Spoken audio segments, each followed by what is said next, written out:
In today's episode, I'm going to be taking on the bane of all parents' existence, veggie battles. I so often get the question, how can I get my kids to eat more vegetables? Or some alternative version that sounds like, my kids hate vegetables, what should I do? In today's episode, I want to share with you some tips and tricks for increasing vegetable exposure for kids. But I want to start with two caveats. Number one, you can't make your kids eat anything. Probably some of you who have been parents for a while have experienced this. You only control what you offer. We're going to talk more about that in a little bit.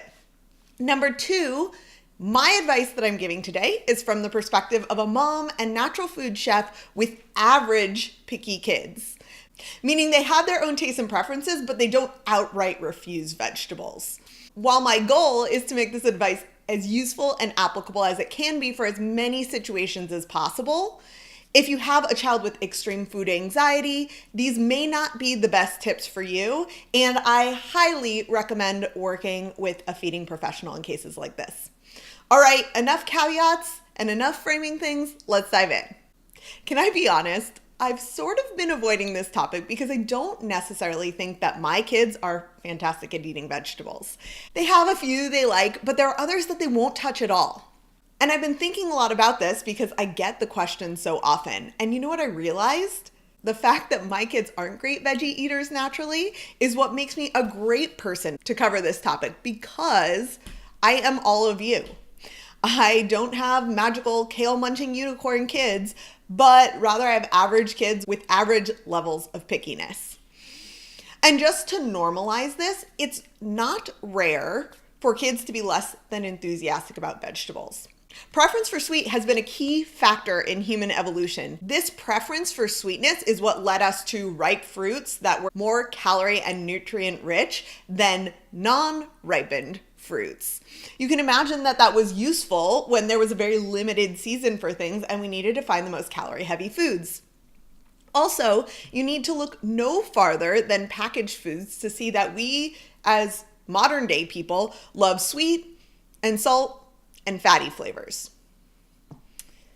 So vegetables, it's understandable that they take a little bit more time to develop a taste for. I hope that the tips I share today, both learned from experts and from my own experience, will be helpful in breaking down some of these barriers as you seek to raise lifelong vegetable lovers. But first things first, some tough love.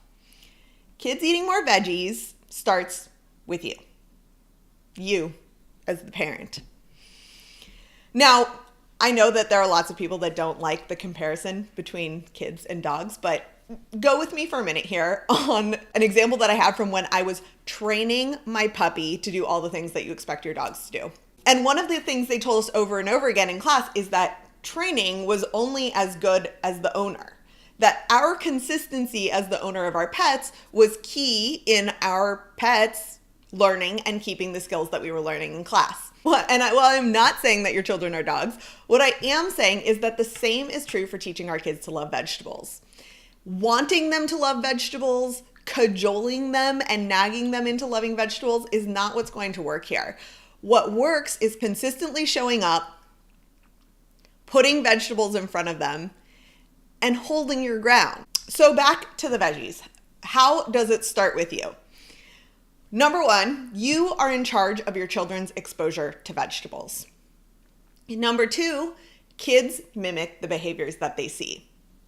So this means that you have two key responsibilities as a parent who wants to raise veggie lovers.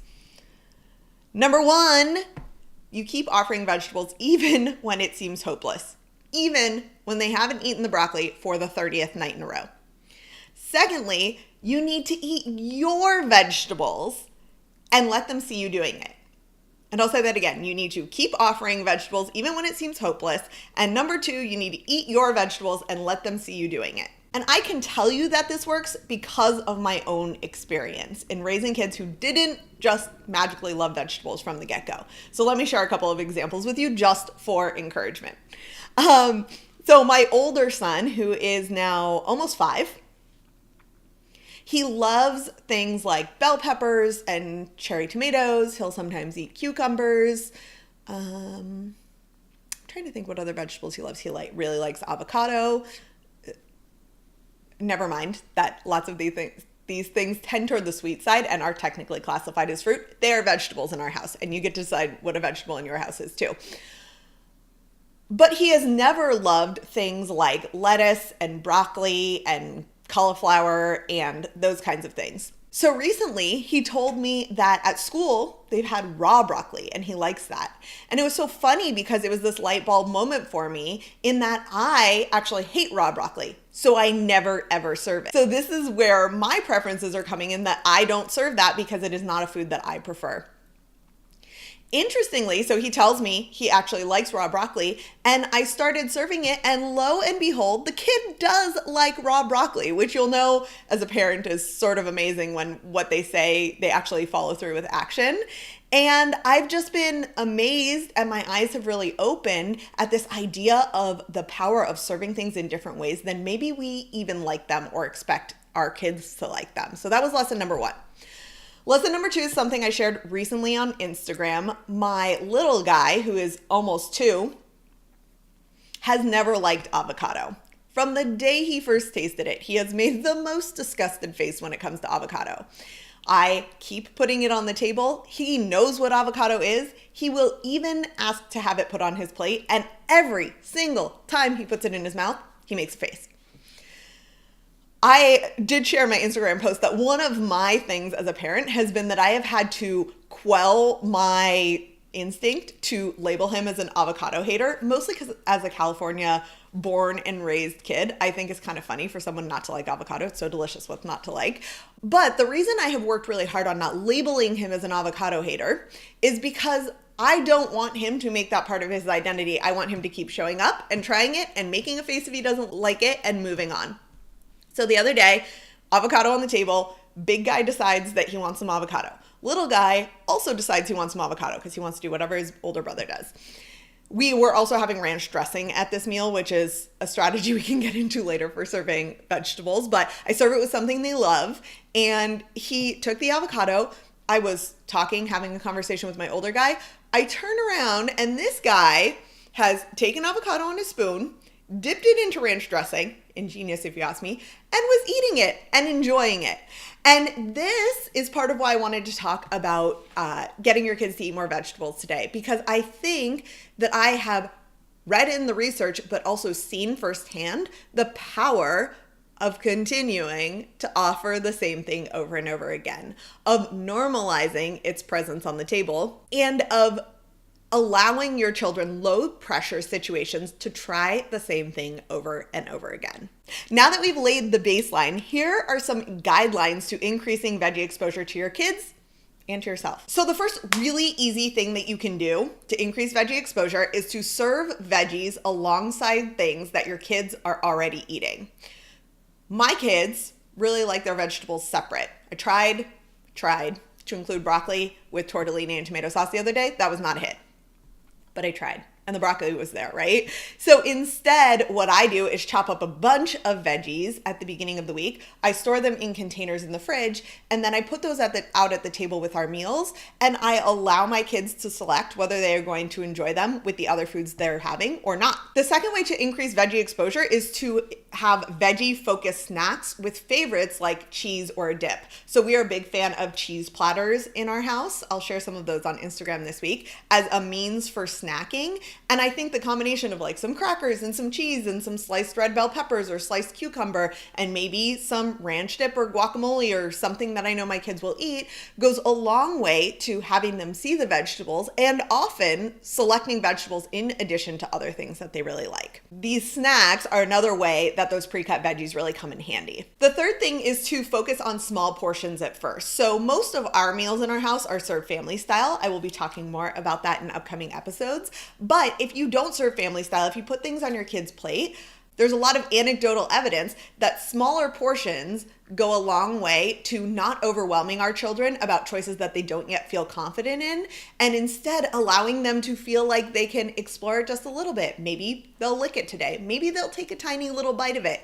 There are all kinds of ways that your kids can explore food that don't necessarily look like piling their plate high with salad and eating all of it. This leads me into perhaps one of the hardest steps in increasing veggie exposure so that we can get our kids to eat more vegetables, and this is don't talk about it. The more pressure and focus that you put on vegetables, the more our kids, who are very smart, smarter than we sometimes give them credit for, smarter than we sometimes realize, get the message that vegetables are something that need to be rewarded or pressured or nagged about in order to enjoy them. That they are something that's kind of naturally yucky and that they probably shouldn't want, but their mom or dad are going to make them have it. Think about it this way. Do you ever nag your kids to like eat their hamburger or cheese or French fries or gummy bears or whatever favorite snack they might have? No, and you probably don't need to. And so I completely understand the inclination. I have it too, where as parents, we want to nourish our kids. We want to raise healthy, vibrant human beings. And we have been taught that vegetables are a key part of that. The problem is that if we start using pressure and bribery and nagging to get our kids to eat vegetables, we aren't actually building the long-term veggie loving or at least veggie eating habit that we're actually intending. We're teaching them that veggies are like kind of a yucky thing that they need a reward to eat. Now, you know your kids best. So I personally will ask my kids to try a bite of something.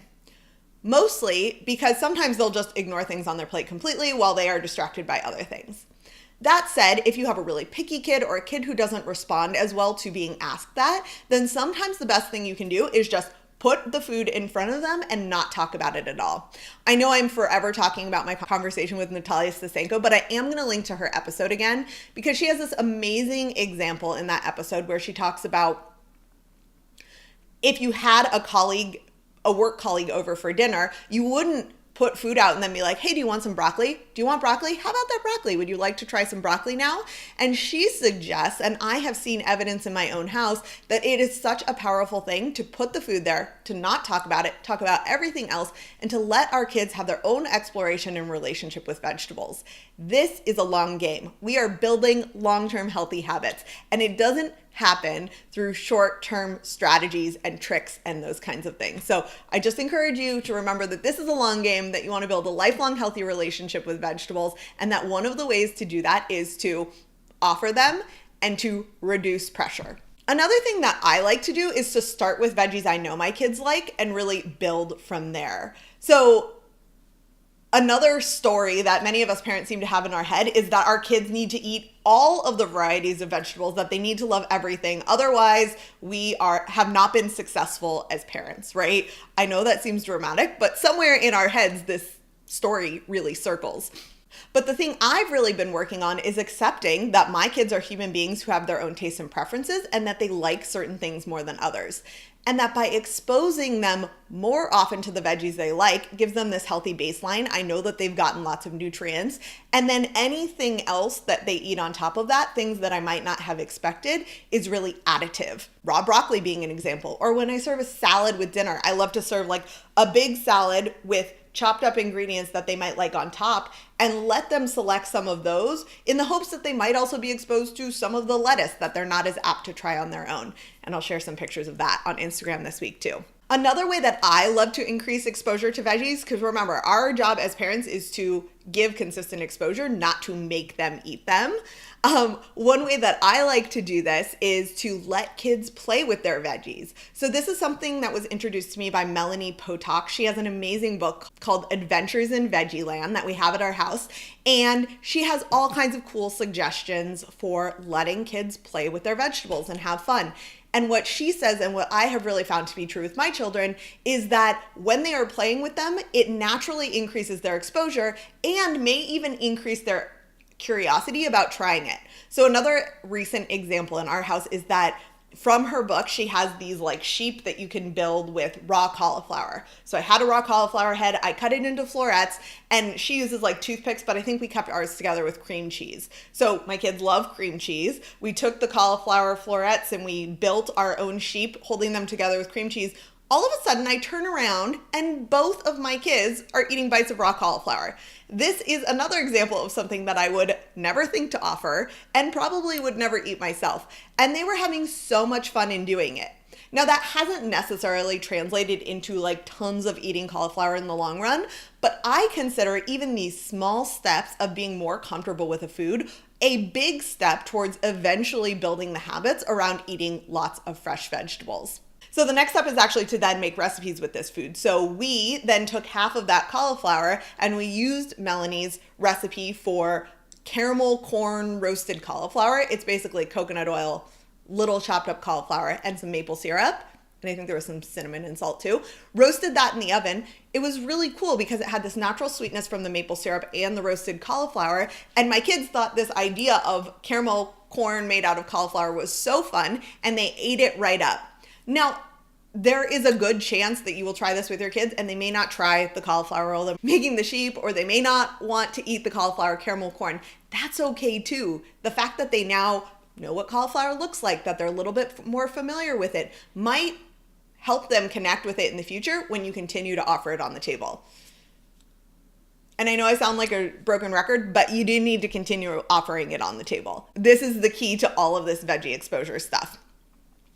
The final thing I want to touch on is maybe a controversial topic in the food world, which is, should you hide veggies for your kids or not? I prefer not to think of it necessarily as hiding. More so, I think of it as like, if I am naturally making a recipe that has vegetables in it, it's not hidden and I will tell my kids that it's there. But I'm not necessarily pointing out like, hey, did you know I put cauliflower rice into the taco meat or something like that, because it is just something that I've done. But I will say, in the case where I am trying to get my kids to think differently about their vegetables, I find that the most powerful step that I can take is including them in quote unquote hiding their vegetables into the food that we're making. So for example, if we were making carrot cake cookies, they could watch me shred the carrots and then mix everything together, and they would see that there's a vegetable in there. If I was making a green smoothie, I let them take big handfuls of the spinach and throw it in there. These are ways that I am combining this idea of exposure to veggies with things that they like, things like sweet potato pancakes or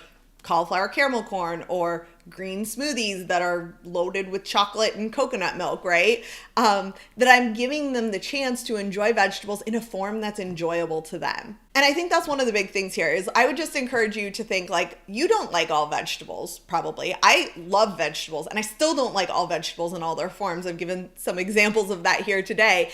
So there's no harm in thinking like, how can I make this more fun for my kids? And if you are interested in getting started, that Adventures in Veggieland book is really fun. Something else I love to do is just let my kids cut pieces of vegetables with cookie cutters and those kinds of things. So again, exposure, they have their own knives and they can cut up vegetables. So lots of different ways that they can get involved in the kitchen and get more exposure to vegetables, whether they are eating loads of them currently or not. All right, that's what I've got for you today. My action for you this week, because I promised I'm going to give you one action item every week, is to find one way that you can include an extra vegetable exposure per day for your kids. Remember, you are in charge of offering it. You're not in charge of whether or not they eat it. I have a cheat sheet prepared for you of what I shared in today's episode in case you want to print it out and put it in your kitchen. Some of the different ideas for increasing veggie exposure in kids. You can go over to cookingwithafullplate.com/eat-more-vegetables to get that download and to get started on your action item. And once you have done your action item, once you've picked a way that you're going to add one veggie exposure per day for your kids and are doing something with that, hop on over to Instagram and tag me in a photo of your kids exploring their vegetables, whatever that might look like for you. You can find me at cookingwithafullplate, and I look forward to seeing your photos and connecting with you there over our common goal of getting our kids to eat more vegetables. I can't wait to talk to you again next Tuesday. In the meantime, remember that one of the best things you can do to get your kids to eat more vegetables is to eat more vegetables yourself. Take care. Talk to you soon.